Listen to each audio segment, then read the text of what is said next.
మెదక్ జిల్లా కేంద్రంలో BRS party working president KTR పిలుపు మేరకు మెదక్ పట్టణంలో బీఆర్ఎస్ నాయకులు బేషరతుగా రుణమాఫీ కోసం రైతు ధర్నా కార్యక్రమాన్ని చేపట్టారు. ఈ కార్యక్రమానికి జిల్లా బీఆర్ఎస్ అధ్యక్షురాలు మాజీ ఎమ్మెల్యే పద్మా దేవేందర్ రెడ్డి, రైతు సమన్వయ సమితి సభ్యుడు, జడ్పీటీసీలు, ఎంపీపీలు, పార్టీ నాయకులు, కార్యకర్తలు పాల్గొన్నారు. సందర్భంగా పద్మా దేవేందర్ రెడ్డి మాట్లాడుతూ కేటీఆర్ పిలుపు మేరకు రైతులకు 2 లక్షల రుణమాఫీ చేయాలని ఉద్యమిస్తున్నాం. చీటింగ్ చేసిన రేవంత్ సర్కార్పై ఉద్యమిస్తాం. 14 ఏళ్లు పోరాటం చేసి కేంద్ర మెడలు వంచి తెలంగాణ రాష్ట్రం సాధించాం. కేసీఆర్ 12 ఏళ్లు అనేక పథకాలు ప్రవేశపెట్టారు. మాయ మాటలతో రేవంత్ రెడ్డి అధికారంలోకి వచ్చారు. డిసెంబర్ 9న 2 లక్షల రుణమాఫీ చేస్తామని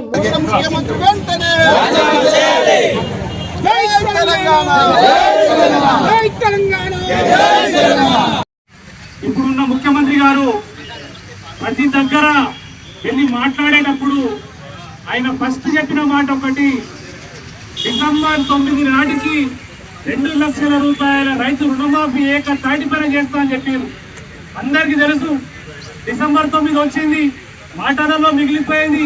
ఎంపీ ఎలక్షన్స్ వచ్చినాయి, ఇప్పుడు కాదు ఎక్కిస్తామని చెప్పి కేసీఆర్ గారు ఇచ్చే 1 లక్ష రుణమాఫీ కన్నా ఎక్కువ 2 లక్షల రుణమాఫీ, అది కూడా ఏకకాలంలోనే చేస్తానని చెప్పి ఇట్లాంటి అలవి కాని అనేక రకమైన హామీలు ఇచ్చి ప్రజలను ఒక భ్రమలో పెట్టేసి ఈ ఓట్లు వేయించుకునే విషయం కూడా మీ అందరికీ తెలుసు.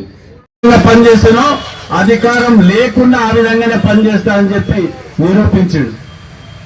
ఈరోజు 40% రుణమాఫీ అయింది అంటే అది హరీష్ రావు చేసింది తప్ప ముఖ్యమంత్రి చేసింది కాదు.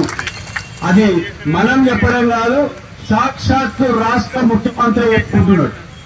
ఏం రుణమాఫీ చేసిన హరీష్ రావు, నువ్వు రాజీనామా చేయను అంటే హరీష్ రావు చెప్తేనే నేను చేసిన అని ఆయన చెప్తున్నాడు. అంటే హరీష్ రావు ఆ ఛాలెంజ్ విసిరేకపోతే నేను చేయకపోతే అనేది సాక్షాత్తు ముఖ్యమంత్రి చెప్తున్నాడు. అంటే అందరు సిద్ధమా? చీటింగ్ చేసిన రేవంత్ ప్రభుత్వంపై ఫైటింగ్ కు సిద్ధమా? అందరనే ఒక మారి ఇక్కడికి వచ్చింది. వచ్చి తెలంగాణ రాష్ట్రంలో ఏం చెప్పింది? తెలంగాణ రాష్ట్రం అభివృద్ధి చేస్తాం, 10 సంవత్సరాలలో ఏం కాలేగా నేను చేసి చూపెడతా, రైతులారా మీరు ఎల్లుండ్రి, కేసీఆర్ రుణమాఫీ చేసిండు, చేసిన వాళ్ళైనా సరే మలవై తెచ్చుకోండి, డిసెంబర్ 9 నేను వస్తున్నా, డిసెంబర్ 9 నాడు వచ్చి ఏదైతే 2 లక్షల రుణమాఫీ మీరు తెచ్చుకుంటారో దాన్ని వెంటనే మాఫీ చేస్తా అన్నాడు. అది ఒక్కదాంతో ఆగలే, 6 గ్యారెంటీలు అని చెప్పేసి మా అక్క చెల్లెలను కూడా మోసం చేసిండు.